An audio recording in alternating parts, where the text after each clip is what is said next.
What's up, everyone? CountBlagorath here today with a rant.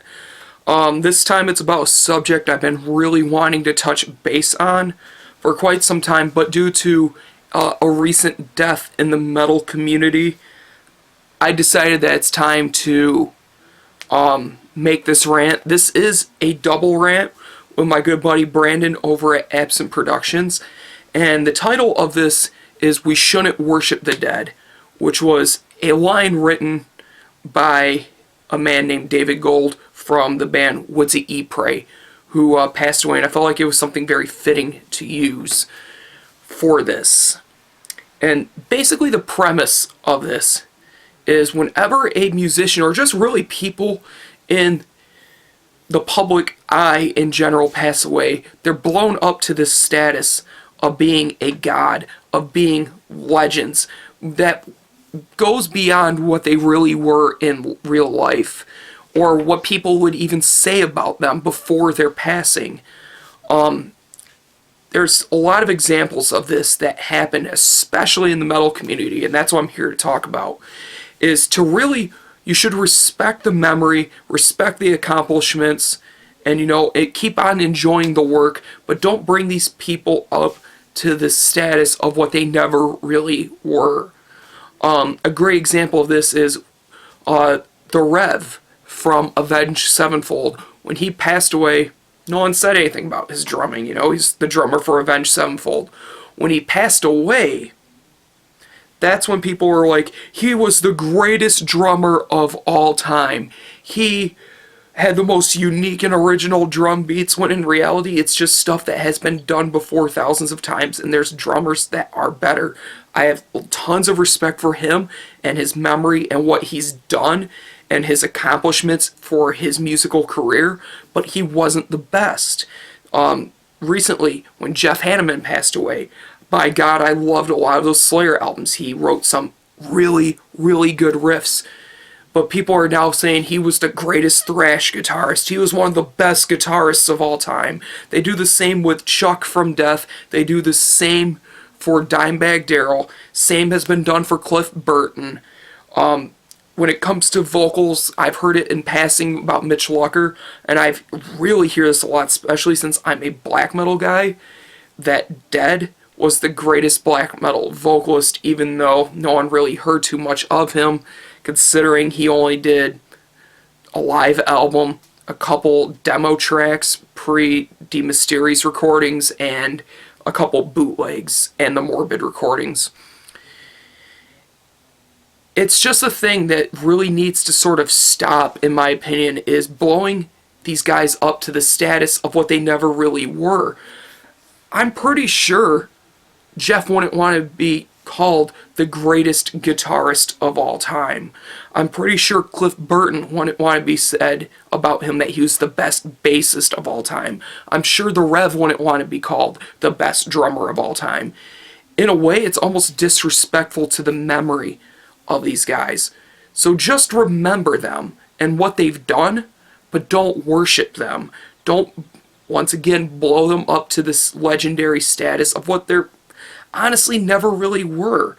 And it's kind of a shame that this happens. This was a thing brought up by Cover Killer Nation, my good buddy. I think it was either in a blog TV or in a video a few years back, and he was saying when an artist dies, he works at a record store, typically the sales of that album or that band's discography shoots right up through the roof, to the point where it was way higher than it's ever been. And I think that's once again partially due to the fact that people are now worshiping this person instead of just remembering them and respecting their accomplishments. Which kind of leads into another thing. When Jeff Hanneman passed away, I didn't realize that well over 3/4 of my friends list on Facebook were such die-hard Slayer fans. And I feel like the passing of an artist almost leads to false fandom. Why that is, I think it might be just simply because they want to say they were a fan of them before their passing, or something like that. And don't do that. If you weren't a fan, respect the memory. Respect what they've done. Don't make it out like you were this massive fan if you really weren't. That's annoying. I think that's really lame to do that, and quite frankly, it's very disingenuous. And I find that, frankly, kind of sickening. And speaking of sickening, is cashing in on the death of an artist. I have no problem with money from the sales of like memorial t-shirts, like with Mitch Lucker.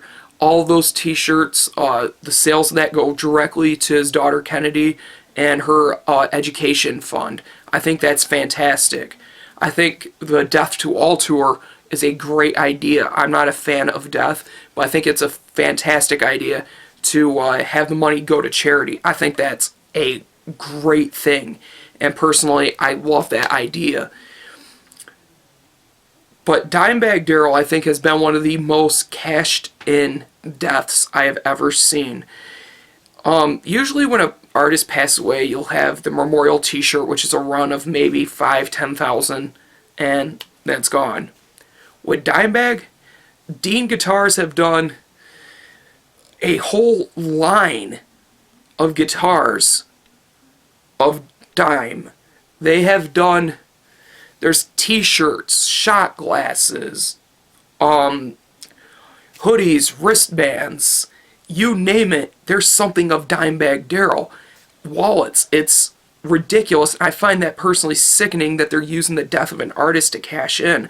I don't know who exactly is responsible for it, but I have seen a lot of unofficial shirts, and if you do that, die, because that's just the lowest form of scum I could possibly think of. But pretty much, just to really drive home the point, respect the artist's memory. I know I do. I respect all of these artists that have passed away that I named. All of them. Immensely. And their accomplishments and what they've done. But don't worship them and put them up onto this godlike status that's almost unachievable to reach, no matter how you slice it. I think that's, quite frankly, sad and, in a way, disgusting to do. But what do you think of this whole thing? Do you feel like the artist becomes this larger-than-life figure after they pass away? Or do you feel like all the things that are said are well-deserved? Does it bother you? Does it not? Why? Let me know in the comments. Leave me a video response, whatever you want. And yeah, that's it, everyone. I figured I'd do this video, get that out there, and there it is. Be sure to check out Brandon's video. Link for it will be in the description. When his is up, check it out, and that's it. Thank you guys for watching. Thank you for subscribing, and as always, keep it metal.